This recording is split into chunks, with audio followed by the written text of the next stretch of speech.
Il polo culturale, quale prospettive nella città di Nuoro e nel suo territorio? E questo è il tema del dibattito promosso in città dal gruppo Confrontiamoci. All'incontro ospitato nell'auditorium della Biblioteca Assata, coordinato dai giornalisti Pierluigi Pireda e Piera Serusi, sono intervenuti amministratori, rappresentanti delle istituzioni culturali, ex amministratori. In questa intervista Franca Carroni di Confrontiamoci ha spiegato il senso dell'iniziativa. Il gruppo Confrontiamoci è formato da ex amministratori che nel territorio, in città,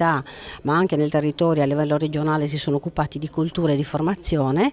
ed è un'iniziativa questa che vuole partire dal basso, perché noi riteniamo che i partiti storici siano un po' troppo silenziosi sui temi per esempio della cultura e dello sviluppo del territorio. Noi riteniamo, o abbiamo ritenuto, e questa è la proposta che faremo, che la cultura possa essere un utile modello di sviluppo, cioè possa costituire un volano di sviluppo per il territorio, ma occorrono assolutamente sinergie, ovvero bisogna uscire dal chiuso del proprio orticello, forse anche del proprio comune,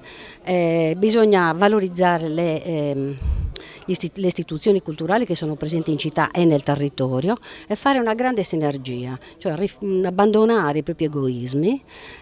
la propria autoreferenzialità e invece creare insieme un tavolo di concertazione in cui le realtà migliori trovino la possibilità di svilupparsi insieme.